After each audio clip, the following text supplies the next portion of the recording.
désireuse de confisquer le pouvoir coûte que coûte en Côte d'Ivoire en 2025, le RDA constitue des milices armées dans plusieurs régions de la Côte d'Ivoire.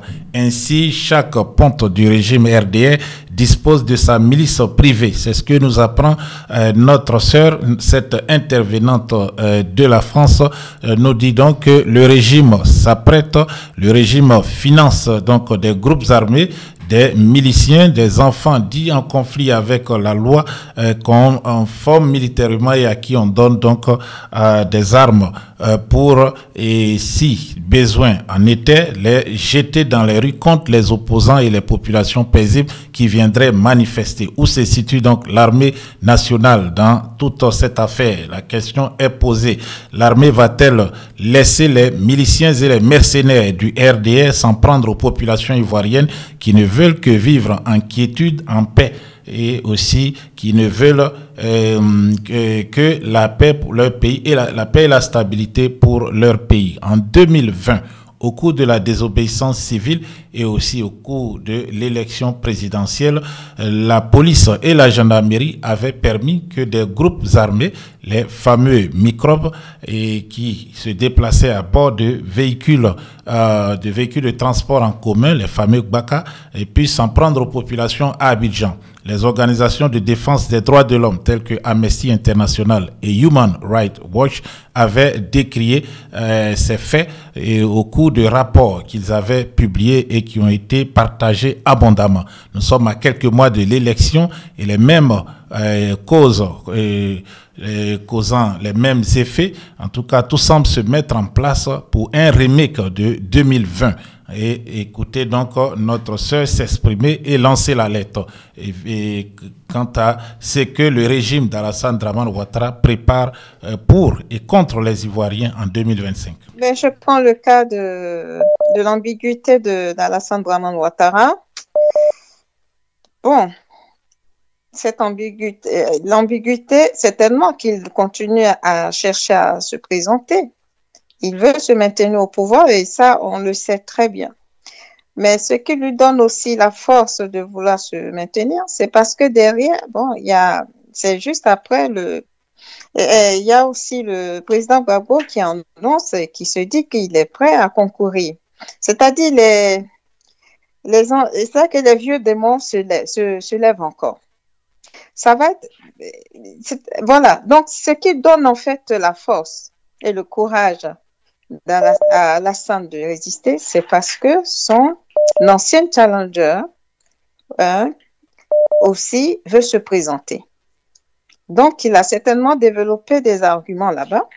Et s'il se trouve, peut-être que d'ici là, il va mettre Gbagbo sur la liste. Voilà. Donc, vous pensez que M. Ouattara va mettre le nom du président Gbagbo sur la liste? Bon. Et peut-être Ouattara peut jouer le jeu. Il peut dire c'est l'ONU qui lui demande, qui lui force la main. Voilà. Alors si le président Gbagbo est candidat, lui aussi il est candidat. C'est ça. Et lui aussi va être candidat. Et dans tout ça, c'est-à-dire que la Côte d'Ivoire va passer encore à côté d'une opportunité et de sa chance, qui est le président Tidjane Thiam, qu'on le veuille ou non. Et qu'est-ce qui va se passer si ça se passe encore entre lui et Ouattara? Ouattara va gagner, Gbagbo va dire que non, c'est moi qui ai gagné. Et qu'est-ce qui va arriver selon vous? On va retomber encore dans les travers de 2010. Or, les Ivoiriens, le problème, c'est que leurs enfants, quand ça commence comme ça, leurs enfants sont mis à l'abri. Et ces pauvres Ivoiriens, ils doivent se battre pour se libérer. Mais pour qu'ils se battent, il faut qu'ils sachent, il faut quand même qu'ils aient en face une personne qui est capable de changer leur vie. En ce moment-là, ils peuvent suivre la personne et se battre. Mais vous prenez toujours ces jeunes-là. On a déjà perdu beaucoup de jeunes qui n'ont même pas vécu et qui sont morts. Et là, qu'est-ce qu'on fait? Aujourd'hui, Ouattara détient, comme je dis toujours, militairement, Ouattara a investi énormément dans les armes. Il a investi dans les armes. Les Ivoiriens aujourd'hui sont dépossédés. L'armée ivoirienne n'existe absolument pas. Donc, tous ceux qui continuent à chanter en disant faisons comme le Mali, faisons comme le Burkina, faisons comme le Niger, je ne sais pas quelle lecture ils ont de la réalité, de choses, comment dirais-je, de la réalité en Côte d'Ivoire. La Côte d'Ivoire ne possède même plus une armée républicaine. Elle n'existe plus, cette armée républicaine. Il faut que ça rentre une bonne fois pour toutes dans la tête des Ivoiriens.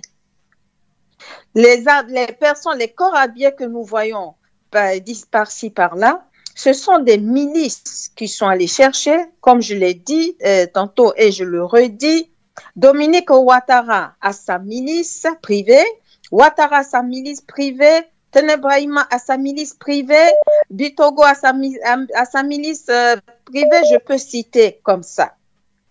Et donc, ça dit que la victoire en 2025, c'est justement sur ceux-là qu'ils comptent, et sans compter les Bacavères, c'est-à-dire les microbes qu'ils ont mis pour l'instant aux choses comme, comment dirais-je, on les a mis pour l'instant dans la discrétion, on les cache, et sans compter ce monsieur, ce microbe qui a menacé et qui donne un mot d'ordre aux ressortissants, enfin disons aux partisans du RDR, comme quoi, à 2 mois des élections, il faut s'élever, il faut aller agresser la population ivoirienne.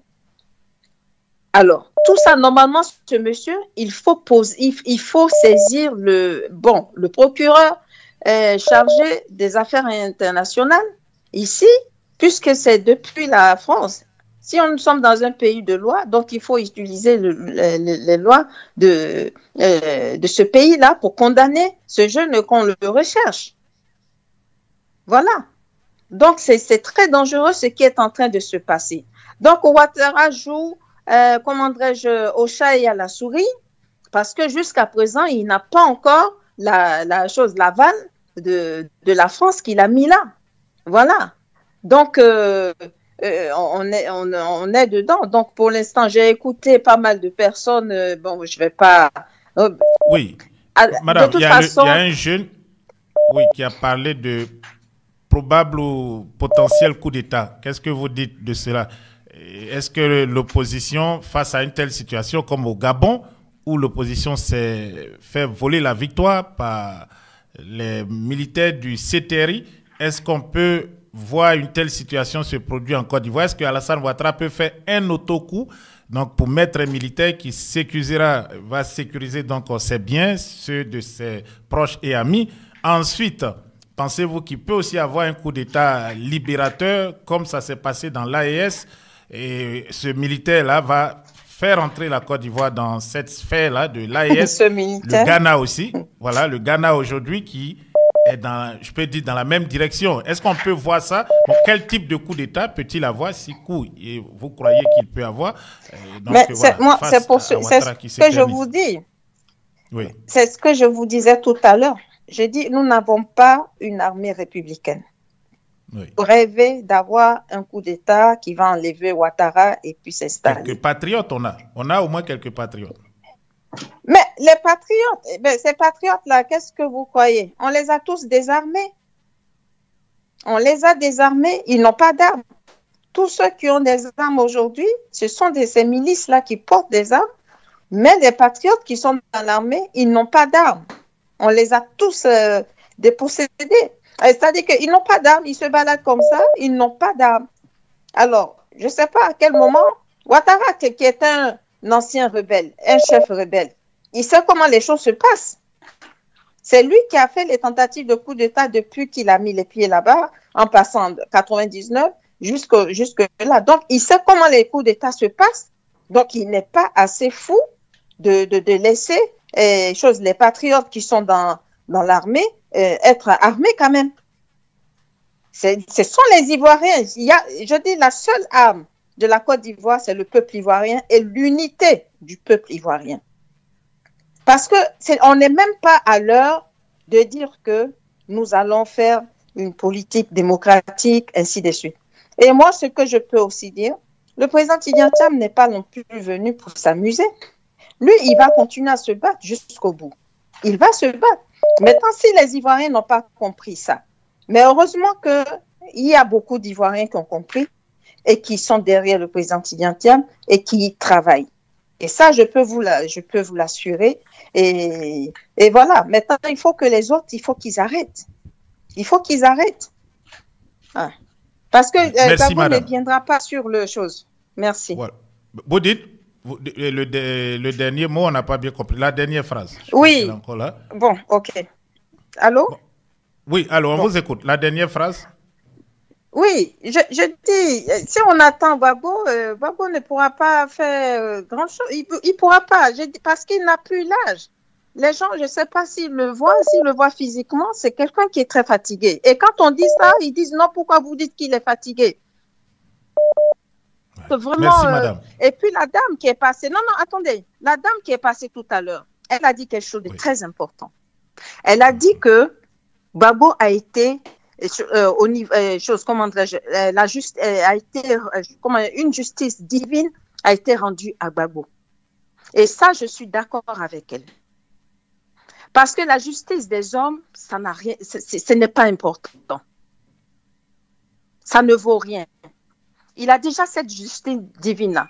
Donc, c'est à lui de se ressaisir et de faire en sorte, avec tout ce qu'il y a eu en Côte d'Ivoire, ces meurtres, les gens qu'on a tués à son nom, à cause de lui, il faut qu'il arrive aussi de façon sage à pouvoir les rétablir en aidant ceux qui sont bien placés, qui peuvent aider à libérer la Côte d'Ivoire de ce gang. C'est tout. Mais pas vouloir venir se présenter encore. Pourquoi pas? Voilà, merci.